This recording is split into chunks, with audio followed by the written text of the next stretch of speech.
Bonsoir tout le monde, bienvenue au Short Neuromythe. C'est donc l'émission qui est là pour débunker les fausses informations sur les neurosciences. Et ce soir, nous allons parler de stress. Alors, le stress, qu'est-ce que c'est que le stress? Et le titre, c'est Le stress est un moteur. Est-ce vrai ou est-ce une fake news? 7 minutes pour débunker les fausses informations sur le cerveau.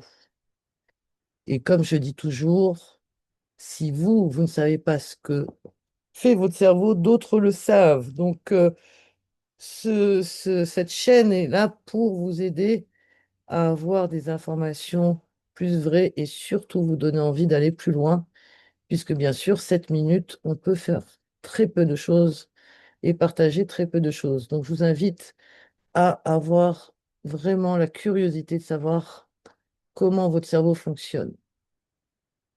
J'aime toujours démarrer par une définition puisqu'on met un peu tout sous le mot stress, c'est un mot valise, c'est une black box comme on dit. Donc je reprends la définition. Le stress est une réaction de l'organisme qui est soumis à une agression. C'est un terme qui a été introduit en 1936 et donc c'est un mécanisme de défense physiologique. Donc on peut avoir différentes sources de stress, ça peut être un traumatisme, un choc, une opération chirurgicale, mais aussi le bruit, surtout pour les hypersensibles, hein, ou les odeurs, des odeurs désagréables, les transports, et puis certaines situations qui a priori sont favorables, comme des bons résultats, un examen, une réussite financière, un événement familial agréable. En fait, le stress est vraiment une réaction physiologique. Et ça, il faut bien le comprendre. D'ailleurs, moi qui suis ingénieur en agriculture, on parle de stress hydrique quand on parle des plantes à qui il manque de l'eau. Donc le stress n'est qu'une réaction. Après, qu'est-ce qu'on en fait? Et c'est ce que je vous invite à activer, c'est cette compréhension pour passer de la réaction à l'action consciente. Allons détailler un petit peu qu'est-ce qui provoque le stress pour votre cerveau. Donc, rappelez-vous, les short neuromythes précédents, je vous ai parlé des trois cerveaux et que 99% de nos activités neuronales sont faites de façon automatique. Donc, quand le cerveau reçoit une information qui le met en danger, il va générer ce stress physiologique pour réagir, car c'est un mécanisme de défense. Et heureusement que c'est comme ça, en fait, parce que c'est ce qui nous permet de nous prévenir de certains dangers. Simplement, il y a certains dangers qui ne nous mettent pas en danger de mort, mais que le cerveau interprète comme un danger, voire un danger de mort, même si c'est un danger social. Comme la prise de parole en public, bah, c'est un danger de jugement de votre public, mais vous n'êtes pas en danger de mort.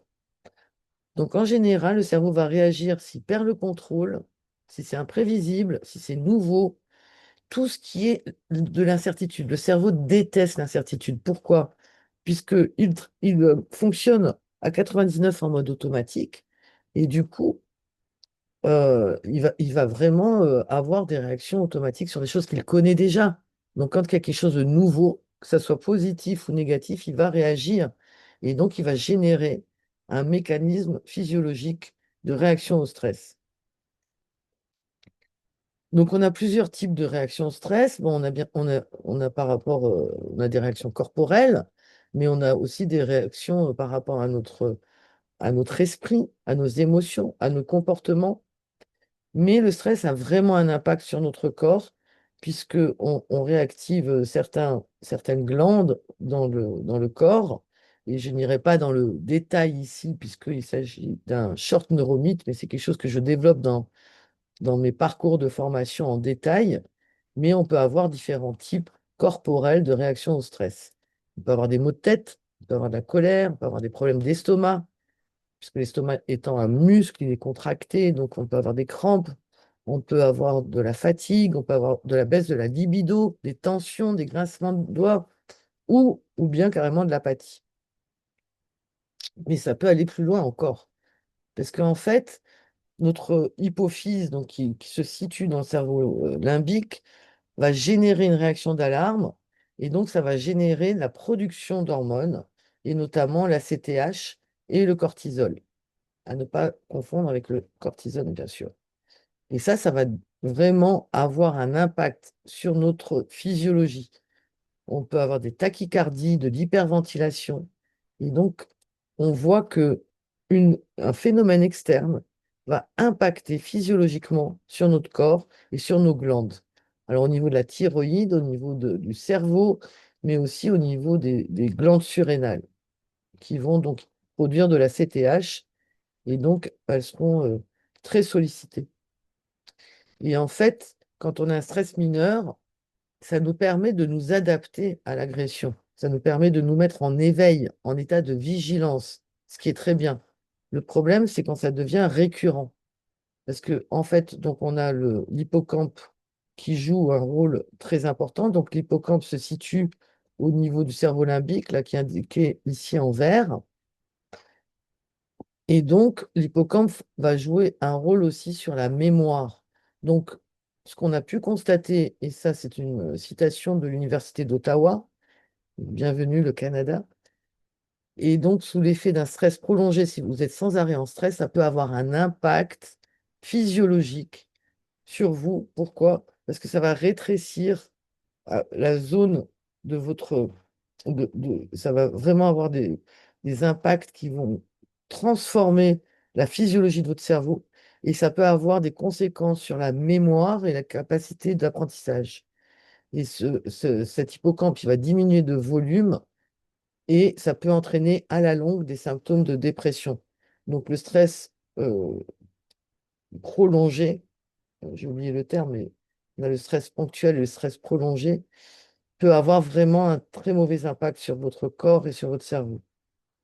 Alors, on parle souvent de stress positif, de stress négatif. En fait, ce sont des abus de langage, puisque je vous ai dit qu'un stress est une réaction physiologique. Donc, par définition, étant une réaction, ce n'est pas ni positif ni négatif. Ça, c'est notre jugement humain qui veut toujours positionner les choses. Mais c'est vrai qu'il y a une courbe de stress qui est connue, qui s'appelle la courbe de Yerkes-Dodson. Et en fait, quand il y a euh, la zone de performance où on est hyper créatif et tout, c'est qu'on est tous nos sens sont éveillés et on est motivé, on avance et on est dans la performance optimale. Par contre, comme je vous ai dit, quand il y a une récurrence du stress, eh ben, ça peut aller jusqu'à l'épuisement, voire le burn-out. Et quand on s'ennuie aussi, là, on est dans le stress, le non-stress, on va dire. Donc, ce que je vous invite à faire, c'est vraiment à développer des activités de pleine conscience. Alors, la pleine conscience, c'est vraiment être en présence et non pas être ici et maintenant. Et je ferai un short neuromythe sur cette phrase que je déteste, hein, d'être ici et maintenant, puisque ce que je viens de dire, c'est déjà le passé, mais ça, c'est une petite parenthèse. Mais en anglais, la pleine conscience, on parle de mindfulness.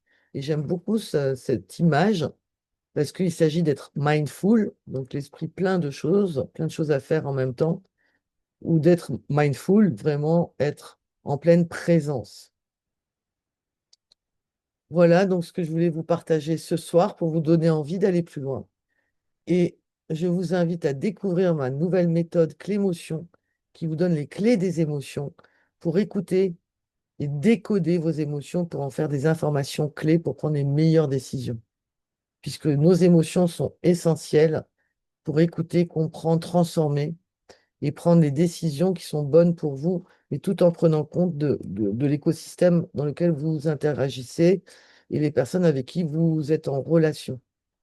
Et parce qu'un leader conscient, c'est quelqu'un qui écoute avant d'agir, donc de vraiment passer de la réaction à l'action. Et d'ailleurs, quand on est en stress, on a différentes émotions qui apparaissent et je ne les ai pas développées dans le détail, mais on a de la frustration, de la colère et de la fuite également. Mais je ferai un short neuromythe spécialement sur la procrastination, qui est un état de fuite et donc de peur du cerveau. Et donc le parcours, je le présente euh, jeudi, jeudi à 19h30 et je vous invite à rejoindre mon prochain webinaire où je vous détaillerai le parcours des 3 phases et les 9 modules qui vous permettent d'avoir ce décodeur pour transformer vos émotions en force et retrouver votre puissance humaine.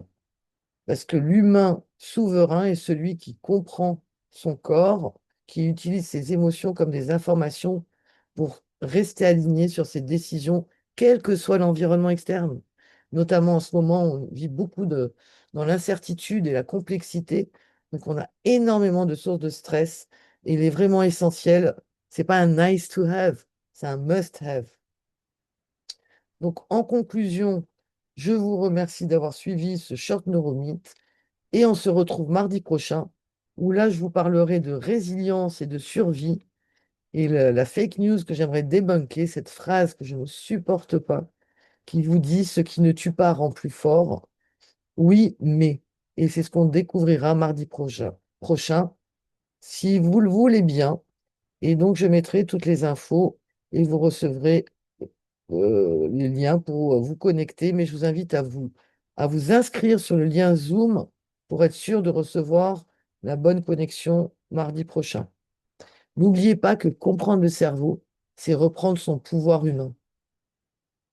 Voilà, ben écoutez, je vous remercie. Je vais maintenant arrêter l'enregistrement pour mettre ce Short Neuromythe en live sur YouTube, sur ma playlist Short Neuromythe. Donc, vous pouvez scanner ce QR code et vous abonner à la playlist. Bien sûr, mettez des petits pouces, des commentaires, partagez, ça me fera plaisir. Et je vais donc arrêter l'enregistrement maintenant pour donner place aux questions en live pour les personnes qui ont pris le temps de venir à ce short pour pouvoir interagir avec moi. Donc à très bientôt, à la semaine prochaine et portez-vous bien.